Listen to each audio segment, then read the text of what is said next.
It also gives me great pleasure to introduce Megan McArdle. She's a writer and thinker whose work I have admired for years. She likes to think hard, and but was able to convey sometimes very complicated concepts with elegance and grace in her columns that have appeared in The Atlantic, in the Daily Beast, and now she works for Bloomberg View. And I'm excited to say that she's actually coming out with her first book, a book called The Upside of Down. I think it's a fantastic name.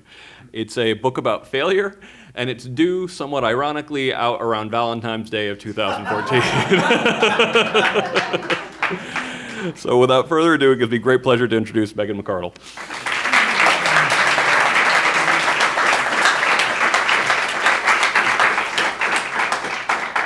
Yeah, I do want to start out by saying you can pre-order from Amazon soon. It makes a great Valentine's Day gift. Also, paperweight. If you have any, furniture that you need to prop up, a leg, very good for that. Order 6 or 7 copies. Really. You're going to want to have them all.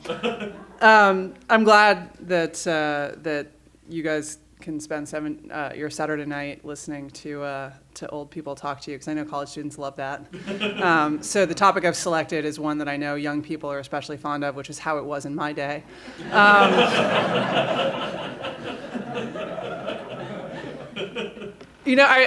really inspired to see all of you guys here, and also to see fire existing, because when I went to college, I arrived at college as kind of a socialist.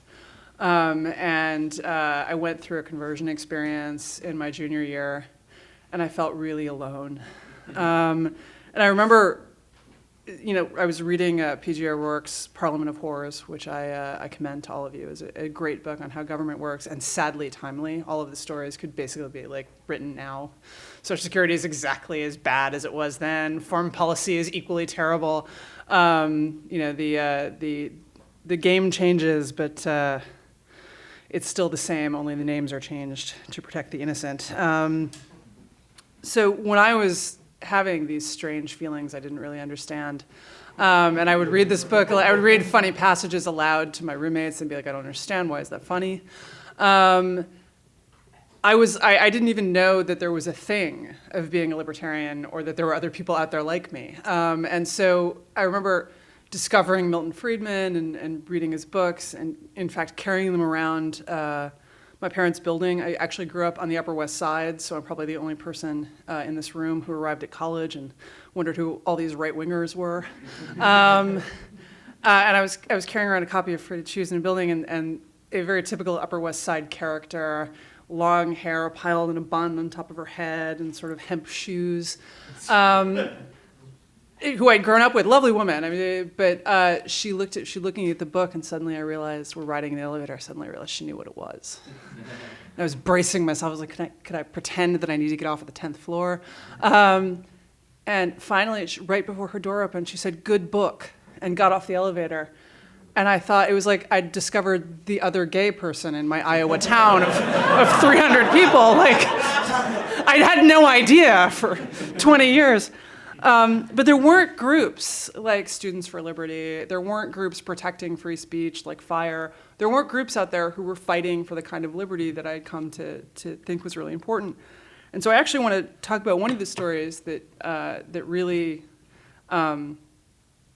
sort of shepherded along my transformation, and that is the story of FIRE. That is the seminal story that resulted in the founding of this organization, which was, for those of you who were, -2 at the time,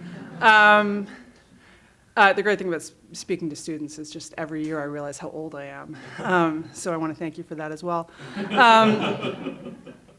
Eden Jacobowitz was a freshman at Penn in 1993.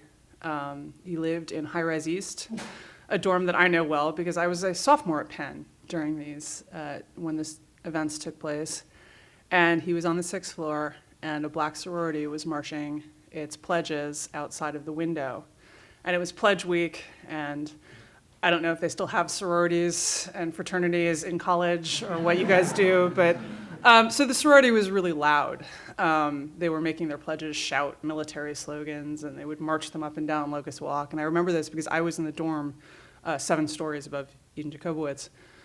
And he was trying to write an English paper, and he leaned out the window and he shouted, "Shut up, you water buffalo." By that Friday, this sorority had filed a complaint with the university's racial harassment apparatus, which was the administrative disciplinary department. And Eden Jacobowitz was subject to a process that I actually went through myself. So I've never actually told this story before. You guys are the first to hear it. I'm glad to know it will be on the internet, and then I can suffer for the rest of my life. But I had a roommate. I was a really bad roommate. I will confess this. I'm a total slob. At the age of 40, I am still a total slob. Luckily, my husband is a neat freak. But I was a bad roommate, and my roommate didn't like me. And she also stole money from me. And I found out that she had stolen money from me, and it's a really tedious chain of events to which I will not subject you, but it became clear. I had 3 roommates. It became clear which roommate it had been, because she pretended to find my lost ATM card when I knew where it had been, because I had already found it. And so she went through this entire rigmarole of, "Oh, is this your lost ATM card?" And that was the moment at which I looked at her and said, "Oh, it's you." She already didn't like me. I didn't particularly like her. But she was black. And I stormed down the hall to someone else in the dorm and said, I know who was stealing the money, it was her. I was furious because I didn't have there was a period for about 2 weeks where I didn't have any money to eat. She had drained my bank account. Luckily, my parents only sent me money once a month. But I actually literally was like sponging bread off of friends who would steal it from the cafeteria for me because I had 0 money in my bank account.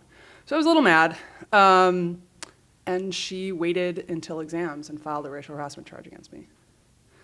Now, again, I was a really bad roommate, but it had nothing to do with race. My other 2 roommates also hated me. And the system at Penn was that they would send you a notice that you had been accused of something. They would not tell you what you had been accused of. You had no right to know what you had been accused of. All you knew was that you had a hearing 3 weeks from now. I nearly flunked out of school because I was so stressed. I didn't tell my parents because I was stupid. And then I went into the office and I told my story, and by the end, the hearing officer was like, "So I don't understand, why didn't you file charges against her?" Because there had been incidents with her throwing plates at my head and so forth. As I say, I was a really bad roommate. But that sort of opened my eyes.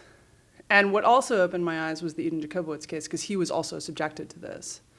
Unlike me, he had a more difficult defense.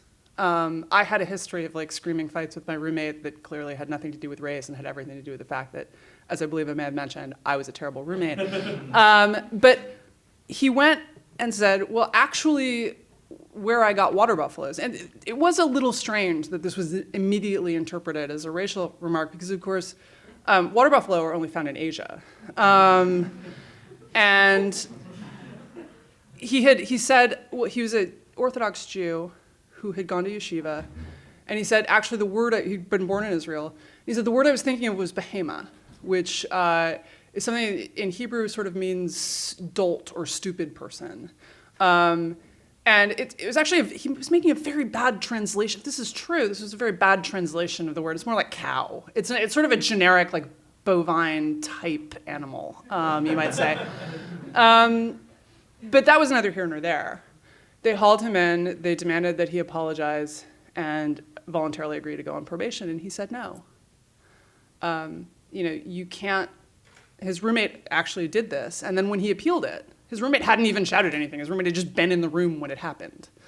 Eden Jacobowitz immediately, when the police came by, said, yeah, no, I shouted out the window, because he didn't have any idea that anyone was going to interpret this as a racial incident. Said no, and he called Professor Alan Kors, who had a history of being somewhat antagonistic towards the Penn administration. And Alan Kors took up his case.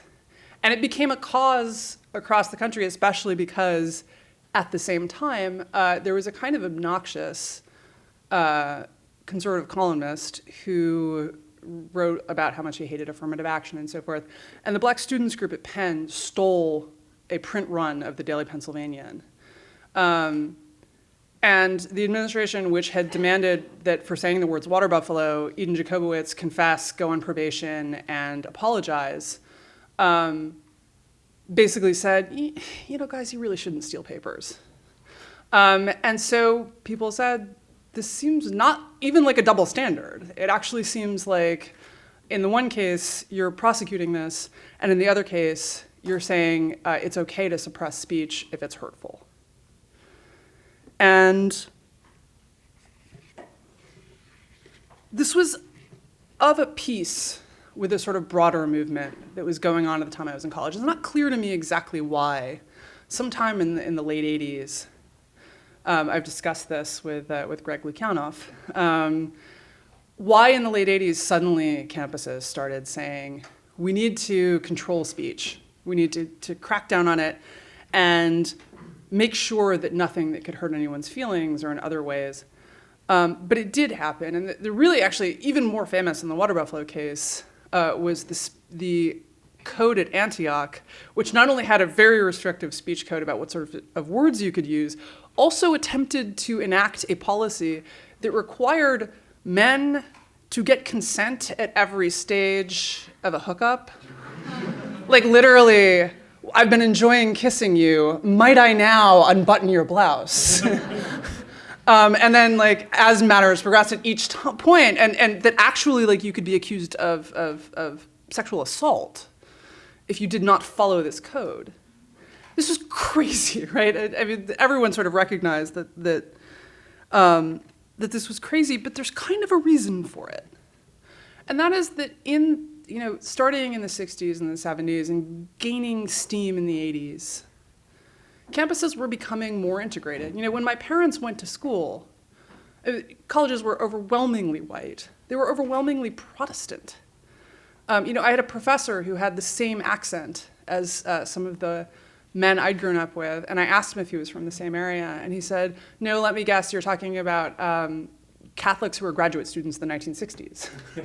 And I was like, why, yes, I was, but how did you know that? And he said, well, because when I went into graduate school, there were records that you could order that would teach you how to talk so that you didn't have a Catholic accent. Because it was seen as being harmful to your career in the early 60s to sound like you were from West Roxbury in Boston, or Brooklyn, or the Bronx in New York, or South Philadelphia. It was seen as something that could really negatively impact your career. So they would order records and they would sit there practicing saying, the rain in Spain falls mainly on the plain. And now they all talk like that 30 years later. And so as campuses stopped being a place for the economic elite of a very small area, there were more things that could go wrong. Right? A lot of society is just our tacit understanding of what the right way to behave is. My favorite example of this is I don't know how many of you have traveled in Asia. A few of you. So if you travel in Asia, and I hope that all of you will, for all sorts of reasons, you will almost certainly have this experience, which is that you'll be standing in line and someone will just like cut right in front of you and go to the front, and you'll be really angry.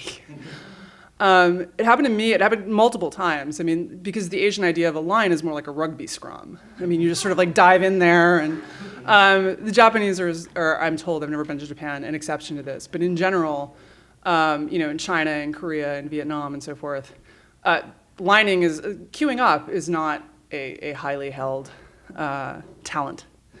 And so I'm standing in a shop in Cambodia, and I'm doing what an American does in line, right? You're in line, and so you're like, maybe I'll step over 4 feet here, and I'll just see if this thing on the shelf is something I want, right? And like 5 Belgians cut in front of me, one right after the other. I was so angry, right? Because at least when it's Asians, you're like, but they don't line up. But these are Belgians, and they have lines. I know they've invented them. I've been to Belgium. But here's the thing in Belgium, in America, if you're online, right? People know that you're online. They register who's basically in front of you. And if you step out of line and it's your turn, someone will be like, hey, go, right? They will just stand there and wait for you to take your place. This is also true in Britain. It's not true in Belgium. In Belgium, it's who catches the eye of the clerk. And normally, the clerk looks at the person who's in line. But if you're not looking, they'll go right in front of you. Here's the thing. I was really angry because I felt like this norm, this shared understanding of how things are supposed to work, had been violated.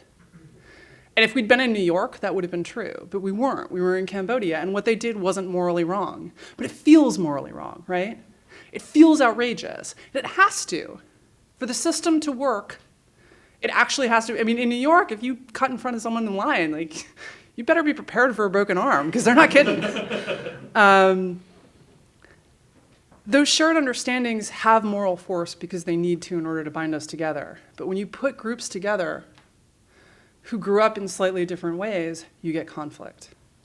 There are always going to be frontiers where those understandings of what are acceptable to say and what is not acceptable to say and what is acceptable to do and what is not acceptable to do. You know, you saw this with Katrina, with the people who got evacuated from New Orleans. Well, in New Orleans, staying out on your porch and blaring your music until 3 a.m. is seen as good fun. In Houston, it was seen as being really rude and a terrible neighbor. Neither of those understandings is wrong, right? So there's no God did not hand down to Moses the time at which the music should go off in your neighborhood. But in the context, they do have moral force. And so a university is somewhere where, especially in the 70s and 80s and 90s, was somewhere where we were trying to create this shared understanding out of a lot of different people coming in with different backgrounds. And the way that universities hit on dealing with that was to say, we're not going to tolerate ambiguity, we're going to have a rule, and this is what you can say. The problem with that, there's a lot of problems. I assume that every student in the room thinks that there's a problem with that. There's multiple problems with that. The first problem is that it doesn't actually fix, if you're worried about racism, it doesn't fix the problem to tell people that they'll get fired if they say something racist, right? I mean, you've fixed the problem of having a racist in your workplace. You haven't fixed the problem of the racist. The racist is at home being like, they got me fired, I hate them even more, right? I remember watching a soldier who had been to Iraq, talking on television, telling the guy who was interviewing him, oh, they loved us. Like, we would go into the neighborhoods and they're smiling and waving to us and greeting us. And finally someone was like, well, you guys had a lot of guns. And yeah, I would smile and wave at you too. And that's part of the problem with turning these, it's not just race. Those were the first examples I gave, but those are far from the only examples, right? It's gender, it's issues about sex, right? It's issues about almost everything that is difficult and fraught in our society. Let's pretend it's not happening. The problem is that you don't make it go away. You're much more likely to be successful if you actually talk about it. Because then you're not this group over here and this group over here, and one group is exercising power over the other group. I mean, you look at why are there so many, not so many, but every year or so, some crazy person fakes a hate crime against themselves. The most recent one I can think of was a woman who I believe she was gay, and she faked messing up her car and faked writing slogans on herself and said she'd been attacked. And obviously, this is a terrible cry for help, but why that? Why don't you ever see faked anti-Catholic crimes? That's not something that you actually see on campus mostly. Why? Because that's not an accusation that has power. When you take one group and you assign them power over another group, the power to veto what they can say, it makes things much more comfortable for people who aren't in that group. But it creates tension.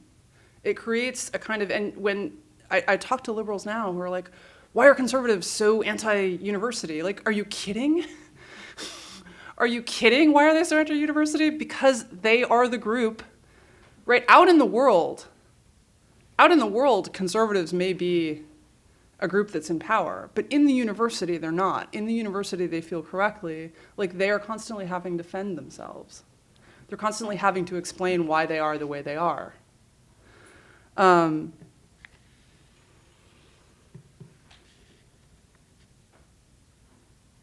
the way that ends up, right, is that something like Larry Summers getting fired from Harvard. I'm sure someone else has brought this up during this. But I was shocked by this. And Larry Summers may not have been a good president of Harvard. I don't know, I wasn't there. That is the complaint that everyone says they actually had about him. Certainly, I always loved Aaron Sorkin. Does anyone watch The West Wing? Or are you like too young for that? I now have to start asking, like none of you have ever seen The Brady Bunch. Pretty soon no one's ever going to have seen like MTV. I loved the fact that Aaron Sorkin made a Nobel Prize-winning economist the president of the United States, because if you've ever met a Nobel Prize-winning economist, you can't actually imagine them running for like the president of the Block Association. Anyone is smart who's smart enough to be a really good economist probably does not spend enough time like learning to schmooze people to also be a good president. Certainly he was direct. But nonetheless, when Larry Summers stood up and said, well, it's possible that the reason we don't have so many female people in the sciences is that the distribution of female IQs and male IQs is different. The average is the same, but there's more mentally retarded men and more genius men, and the women are clustered in the middle. I don't know if that's true, right? I am not a scientist. I've not looked at the statistics. But the shocking thing was not, because I actually firmly believe this may be sexism. Majority groups are astonishingly good at producing research that shows that people in the majority group are just smarter and nicer folks than everyone else, and that's why they're where they are. So it may well be that that he's wrong, and that people should have and said, "This is sexist. You're making sexist assumptions." That's not what they said. And sexism is making you say this stupid thing, and here is why that stupid thing is stupid. Instead, they said, you can't say that. It's wrong to have said it. It is wrong to have suggested. Like, facts aren't wrong, right? The universe is not here to please you. This is one of my favorite things I've ever heard from a scientist who was talking about another problem that had some political implications. He was like, the universe is not here to please me. I would like this result to be true. That doesn't mean it's true. It has nothing to, what I would like has nothing to do with whether this result is true. And to hear female biologists say to Larry Summers, you have offended me because you are sexist and I am hurt. I really wanted to, I'm sorry if this offends anyone here, but I really wanted to go and say something that my guy friends say to each other. It's like, sack up. I'm ashamed to be a woman right now because you are using me to say that like, I can't hear this because I will be so discriminated against that I will never be able to do good work again. I'm like turning it in as a journalist and it's over. And this isn't because I don't think that sexism is real. This isn't because I don't think that it operates. It totally does. Every woman out there, I'm sorry to tell you this, ladies, it's still true, is that you know that it can be an advantage and it can be a disadvantage. There's certainly, like, I get to be on panels, people are like, we're so glad we got a woman. Like, why, because I have special woman views about the Federal Reserve? Well, I don't know about Ben Bernanke's monetary policy, but have we thought about it in pink?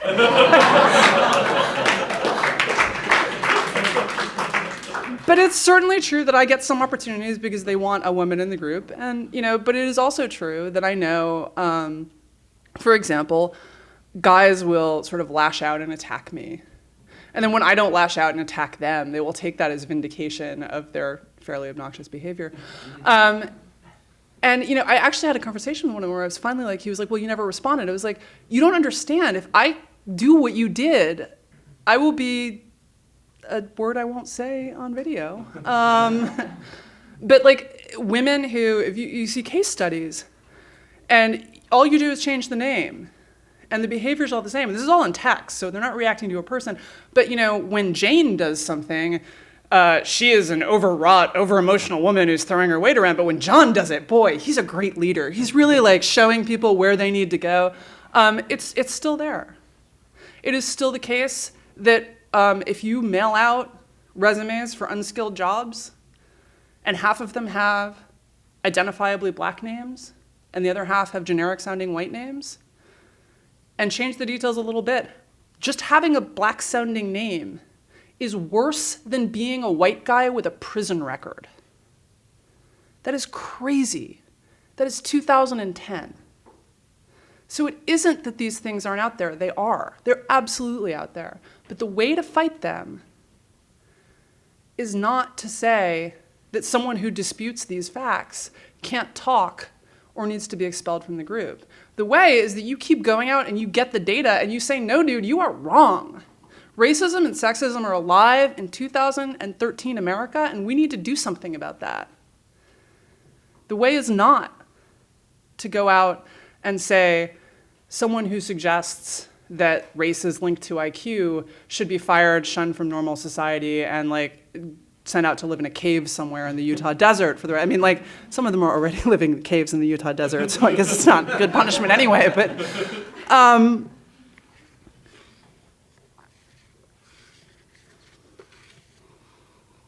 to go back a little bit to my book topic is you can't preempt bad outcomes. You can't. This is always the temptation that we all have, right? It's much better to have nothing bad happen than to have to recover from it. We would all like that much better. We would all Woody Allen has this great line about dying. He says, I don't want to achieve immortality through my work. I want to achieve it through not dying. And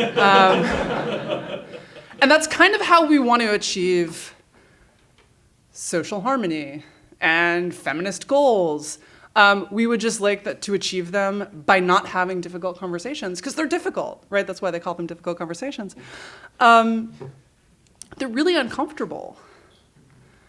I don't like having conversations with my guy friends who are like, sexism isn't a problem, and I have to be like, oh, you are so wrong. Let me take 2 hours and explain to you how wrong you are, because he doesn't like hearing it. And I would like us to still be friends. So it would be easier if we could just not have them. It would be easier if people were just afraid to have those conversations. And that is the route that in a lot of ways campuses keep trying to choose. Despite the great efforts of FIRE, they keep trying to choose the let's not have the conversation in the first place. Let's all just go have tea. When you hear that Johns Hopkins decided not to recognize a pro-life group because they felt like it would make some people feel bad. I mean, I'm sure there are pro-lifers out there who feel bad about there being pro-choice groups, and who cares? I mean, I do care. I actually deeply care. I feel bad that people feel bad. But there's only so much that you can do socially to recognize that. You can't police the boundaries. You can't make it go away by not saying it. I think I've already said that. So I'm going to close up by talking about you guys, because you guys, it's just inspiring to me to see so many of you here and really caring about liberty and freedom of speech. I mean, it's obvious, the First Amendment's obviously my favorite amendment, but that's my job, so of course. It's like another great Woody Allen line, I think my brain is my most important organ, but then look who's telling me that. Right? I mean, this is how journalists are with the First Amendment. We think anything's great that lets us talk for as long and as freely as we want. I'm also very fond of the Third, and I was really inspired to hear that Greg Lukianoff is actually the president of lawyers protecting the Third Amendment. And if you go home this weekend and there are no soldiers quartered in your home, you should write him a thank you note. But I know that when I was your age, I was super fired up to go out and fight for liberty when I discovered it, belatedly in my junior year. But I was really fired up to go out and tell people about all these great ideas I discovered because they were awesome. And I didn't necessarily always do a great job, right? The temptation when you're so committed to such an important cause is to say, I want to be a warrior for liberty, right? I want to go out there and fight the good fight. And liberty actually doesn't need warriors. Liberty needs ambassadors. Everyone here is committed to some of those same principles of liberty and freedom. And I see this all the time with young libertarians who object to the remedy for something, right? They object to whatever it is, affirmative action or quotas for women in government, and so they want to go out and argue what's the easiest way to object to that, as if it's not really a problem, right? It's the easiest way to object is to minimize what someone else is saying. The easiest way to object is to say, it's really bad to oppose free speech, and you should shut up now because you're bad, right? The temptation to argue that the problems that they're addressing aren't real or to minimize them is very much present in any movement, right? In any group of people who have come together to argue for something. You always end up trying to say, well, this isn't really so much of a problem, and therefore we should not have this solution that you proposed. But I actually think a more effective way to argue for it is to say this is a problem, and I recognize that this is a problem, and this isn't the way. And I'll say, so I wrote a piece about 2 years ago on bias in academia, which I do think exists. I know enough academics to say, like, in social psychologists, for example, the ratio of liberals to conservatives is like 236 to 1. So I wrote a long post about this and saying that I think it's a problem. And here's why I think it's a problem. I'll give an example from, not from political journalism, but from other journalism, which is a friend of mine a while back who's a securities lawyer said, if a bad fact enters the news stream, what's done about it? And so if you report that something happened on January 28th, 2008, and it turns out that that wasn't true, the reporter got it wrong for some reason, how do you correct that? And the answer I had to give him was like, probably not going to get corrected. I mean, if it's a really big mistake, it'll get corrected. If someone has a stake in getting it corrected, it'll get corrected. But otherwise, it will go uncorrected. And that's actually the role that ideological journalism plays that's really good. It's fashionable to decry partisan ideological journalism, but you know what it's really good for? It is going out and being like, that's not right, and I'm going to show you why. Think about the last op-ed you read that made you really angry. Right? Probably you were like, that's wrong. I don't know why it's wrong, but it's wrong. Right? That's how we all are. It's inherent in how human beings work. That's actually, it can be a dangerous impulse, right? It causes you to shut out facts and to select the things. What's one of the most depressing statistics to come out in the last 5 years was Cass Sunstein used to say he worried that the internet world was fragmenting into conservative and liberal, and they weren't reading each other. The sad fact is they are. Actually, the most partisan people read a lot from the other side. They're also the most biased in terms of having like really selective groups of facts that are entirely supporting their worldview. The more partisan you are, the more you read. Instead of using it to challenge your worldview, you're just using it to pick out stuff that you agree with, and then you go over to the other side to get mad. I don't know why this is. There's a lot of people who are like, you know what, I'm not mad enough. I'm going to spend 25 minutes reading people from the other side so I can be madder. And then they all comment on my blog.